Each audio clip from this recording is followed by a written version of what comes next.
Alright, so as you know, we angels, we gotta do these confessionals. Or confessions. They tell us that it's good to start out with a little short description of yourself, age, name, and all that shit. Then we can just start from wherever was significant in our lives, what led up to the point of you becoming an angel. So, I'll start off with my name. I'm Silverstore Henollix, aka Silver. I'm 23 years old. I was born January 25th, 2204 on Boston in Earth 1. Like I said before, I started out 6'1", 175 pounds. Now I'm 8'3", and I'm about a quarter ton, maybe more. For the most part, my childhood life really isn't all that extravagant. My mom and I lived in Roslindale. We weren't rich, but we weren't poor either. The only reason why we were able to live in Roslindale was because the house had been left in our family name, passed down to us for generations. We didn't have to pay anything on it for taxes and utility bills, so we wound up having money that you could save, So my mom was a good provider in that sense, that we had money left over to actually afford a few luxuries. I mean, that was pretty much the basis of our relationship. We didn't talk much, we didn't interact much.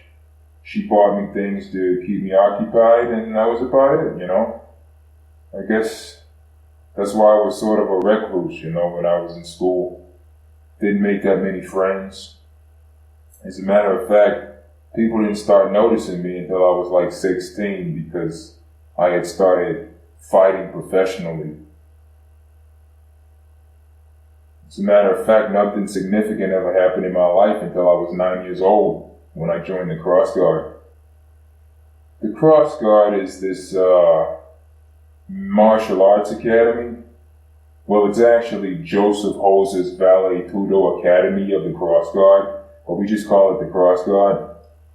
It was perhaps the only thing that I ever found significant in my life, Partially because Joseph Hoser was a fucking beast.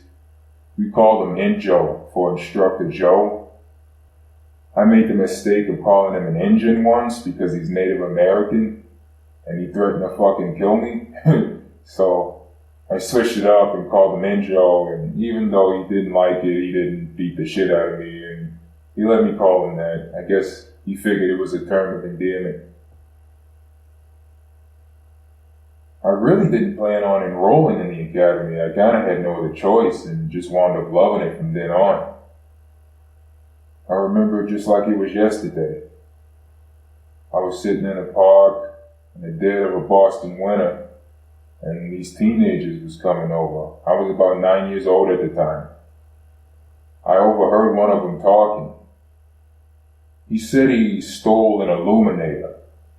Illuminators helped you see the electromagnetic field in the atmosphere, Not only in the atmosphere, but surrounding a human being. He said he ripped it off of this old army vet when he was going to go visit his granddad or something like that, I don't know. But I remember when they all went to go play, he had the illuminator in his jacket pocket and he sat his jacket down on the bench. I'm still trying to figure out how the fuck they were playing gridiron in the dead of a Boston winter, you know what I mean? But while they were playing, I stole it, I wanted to see for myself if you can actually see an EMF in the atmosphere. Turns out, couldn't see a goddamn thing. When I looked through it, it was like looking through some goggles with the heads-up display. Nothing significant. What I didn't know was that one of the guys was trailing behind. I guess he was running late or something. He probably saw me take the thing out of the jacket pocket. He was huge too. He cornered me and picked me up with one arm. I was hanging by my shirt. He was like what the fuck are you doing? Trying to question me and interrogate me. I didn't say much. I just kicked him in the nuts. And I know I hit him right in the sack, because if I had hit him in the dick, it would have been a heavier impact, So he drops like a sack of potatoes and starts wailing and screaming in pain. I was already gone by then, but I could hear the footsteps gaining on me. Now mind you, I'm only 9 years old. I'm barely 5 foot tall, and these kids are like 6 feet, 6'3". They're all huge. So they started gaining on me. They finally caught up to me and pushed me in the snow. It was a big fucking pile of snow. They started stomping me in. I felt their feet hit me on the ribs and on my head. I was buried deep within because they started kicking snow all on top of me. And then I started feeling the snow getting to my mouth, my nose. It started to melt. I felt like I was drowning. I thought I was going to die. Then I overheard one of them say, "You better watch who you're stealing from next time." And then all of a sudden it sounded like they had gotten rounded up or something, like somebody had captured them or something like that. All I know is this big fucking hand just pulls me out of the snow. That hand was attached to the biggest arm I had ever seen. I mean, that arm was about the size of my entire body, even though I'm probably exaggerating a little bit. But that arm was attached to the biggest fucking engine I had ever seen. And I could remember thinking that. I was like, whoa, that's one big fucking engine. And then he was like, "I'm gonna teach you some big fucking manners if you ever say that to me again." I'm thinking like, I know for a fact that I was saying it in my head, so I'm kind of wondering how the fuck did he hear me? I don't know, maybe I was thinking out loud or whatever. So he questions me, and I tell him what happened. They stole something, and I stole it from them, and they caught up to me, and the rest is history. He didn't like that story one bit. I probably should have lied, but I don't know. I had a feeling that he was going to find out either way. He called us all for what we were, criminals. I was a thief, and they were thieves too. And then they had just tried to kill a poor kid. So he said that he was going to turn us into the youth detention center. That means we would have to go to Midgard. He was wondering how the hell the Vespa didn't catch us. Then he searched one of the kids, and they had a EMF jammer. It kind of masked your location. He said that we were either going to have to go to the UD or we join up in his academy for a full year. I mean, it beat having to go anywhere with them. And at least I'd be in some place where I'd be watched, so they don't jump me again.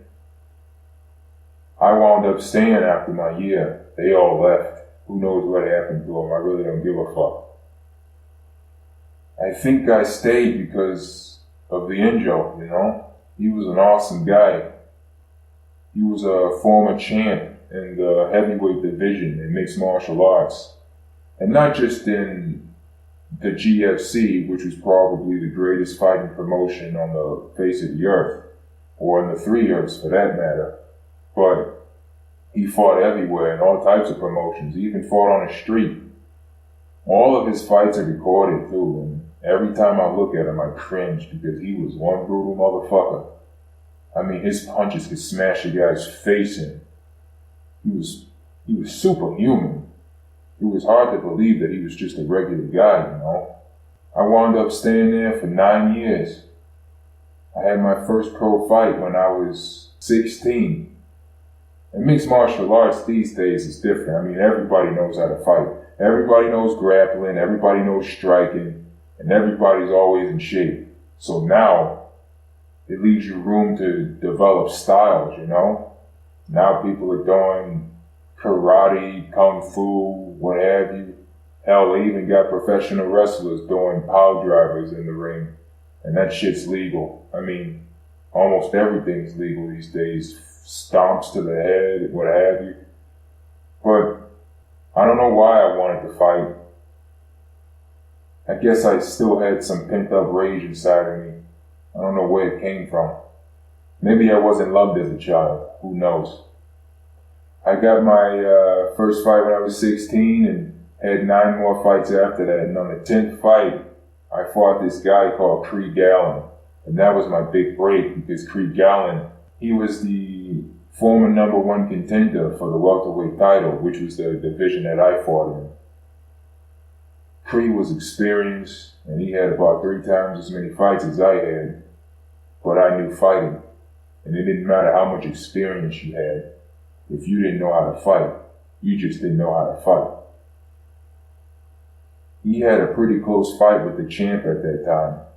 Many were saying that he won, so you can imagine how famous I got when I knocked his ass out in 2 minutes of the first round. Poor guy tried to shoot a double leg takedown on me, ran into my right hook. See, I fight southpaw, you see, but I'm naturally right-handed.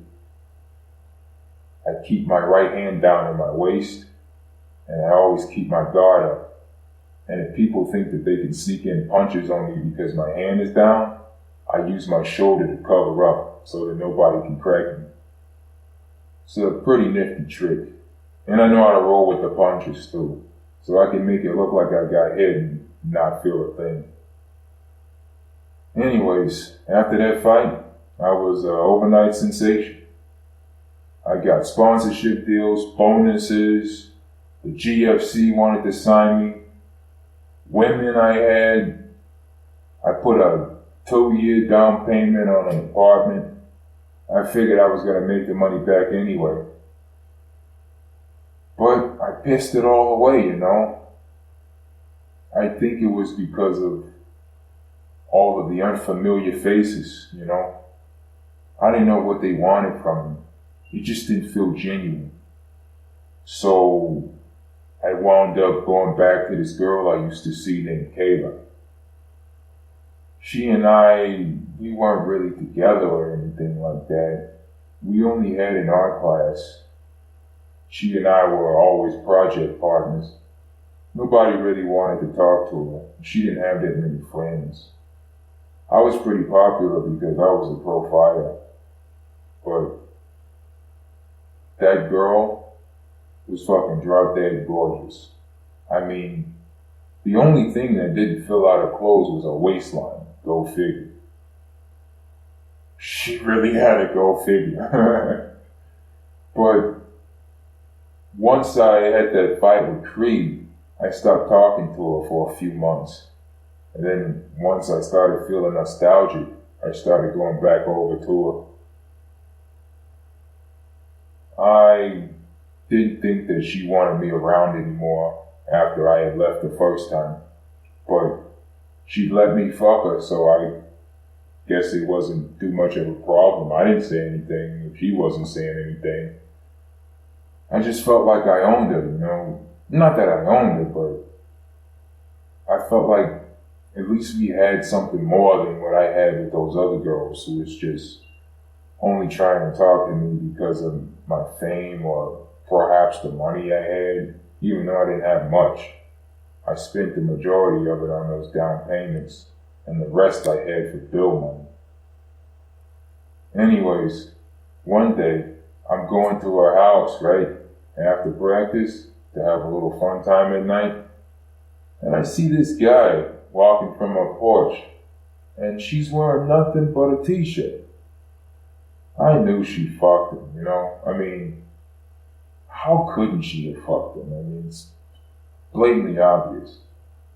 So I walked up to her and confronted her. She tried to make it seem like, you know, everything was one-sided, like I was the only one who was doing all the work, like she didn't want to fuck me, whatever. You know, I put her in her place. I let her know, you know, you fucked me like a week ago, so you don't want to put up this much of a front, you know what I'm saying? I said it low so her little boyfriend didn't hear. It still didn't stop her from getting pissed off. She looked like she wanted to spit in my face, you know what I mean? I'm glad we were living on E1 in Roslindale because houses like those, they weren't upgraded with the latest technology, so she didn't have blast doors. She just had a regular wooden door. If she had a blast door, she could have shut that thing in front of my face, and if my foot was in the way, I'd probably never be fighting again, you know? So, I know she was pissed. I apologized and I tried to console her. Told her that I could wait until this guy leaves and then I can come back and then we can do what I thought we was going to be doing anyway. And she tells me that I need to leave. And I'm like, what the fuck? Then she drops this bombshell on me. She tells me that she's getting ready to sell the house, which I have been helping her pay for.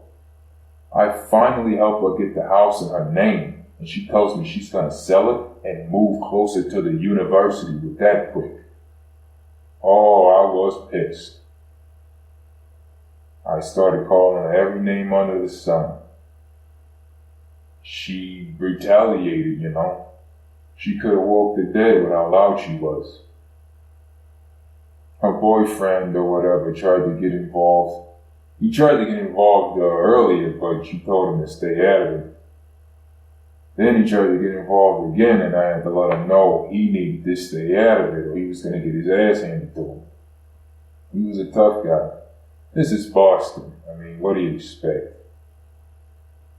So, I get in his face and I shove him. He comes at me and he tries to throw a punch. I dodge and I hit him with that right hook. He falls down.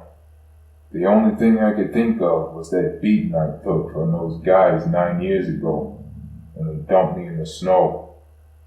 And I tried to stomp on that guy's head as hard as I could. I literally jumped in the air. Well, the Vespa caught me. It wasn't like I was going anywhere. They basically held me in the air until they found the coordinates to a nearby cell.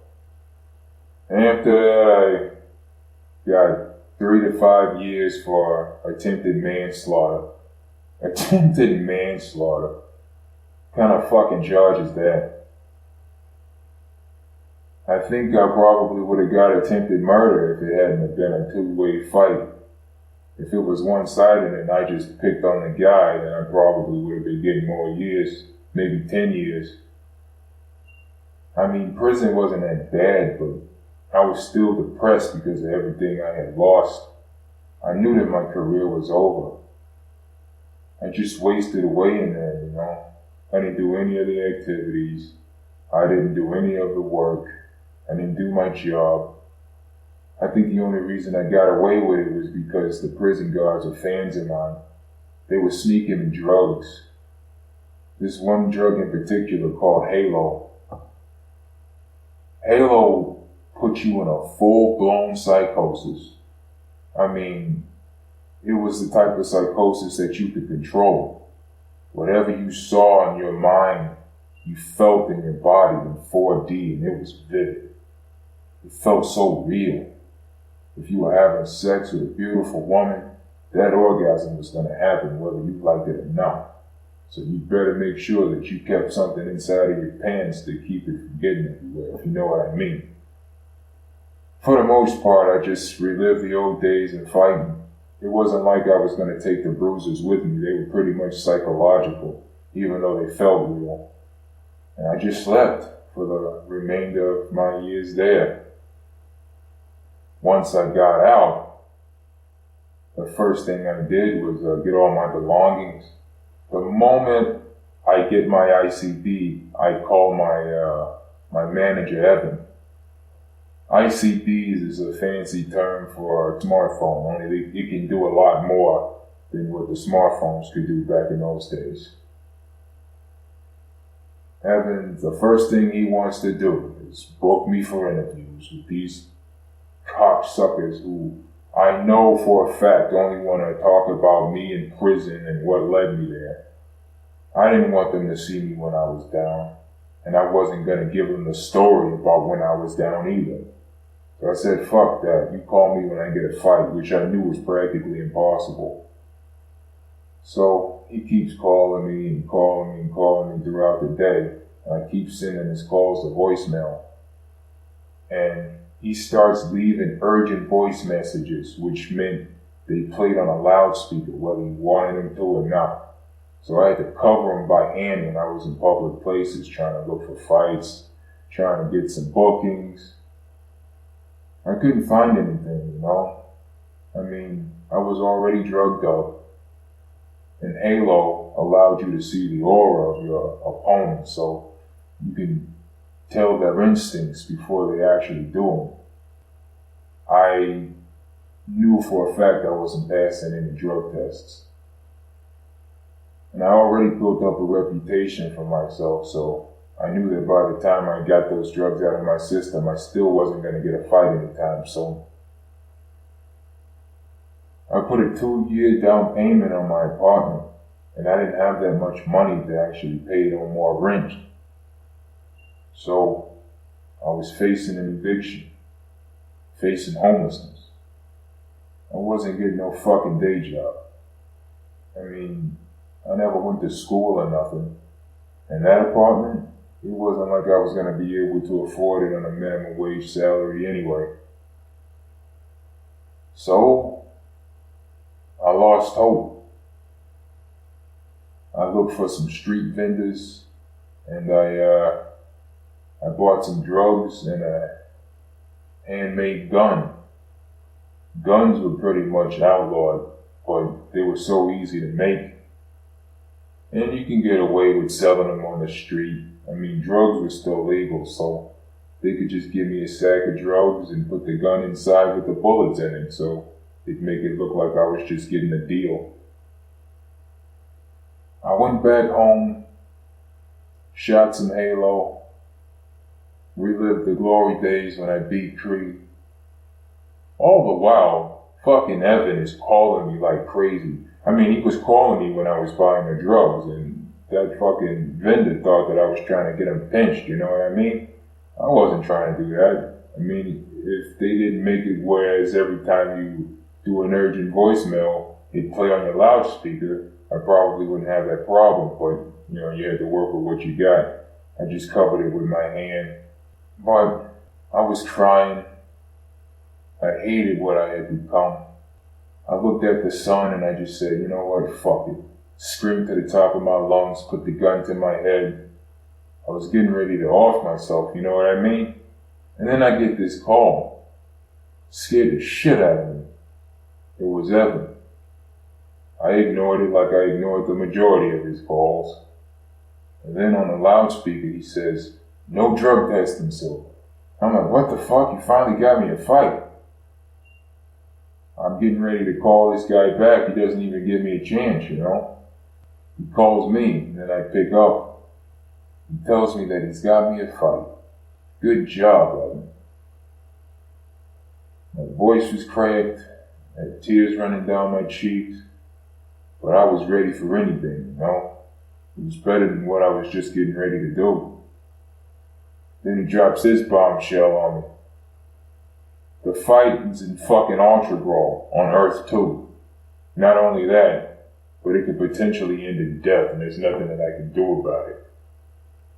And not only that, but it's against a fucking LEM. Go figure. Now, it doesn't matter if you're on Earth 1 or 2, you can't be too powerful as an LEM, or else you gotta go to Midgard. But, still, there's some pretty powerful guys that can do a lot of damage to a regular human being like me, and I was out of shape. I hadn't fought in 2 years. But it was better than what I was actually planning on doing at that moment. And I figured, why not go out in a blaze of glory, you know? I told him, fuck yeah. He told me to meet him at a nearby cafe so we could rendezvous about this Ultra Brawl situation. It's kind of funny. They always say that the night is darkest before the dawn. I was getting ready to shut the lights out on me permanently. And then life found a way to turn them back on.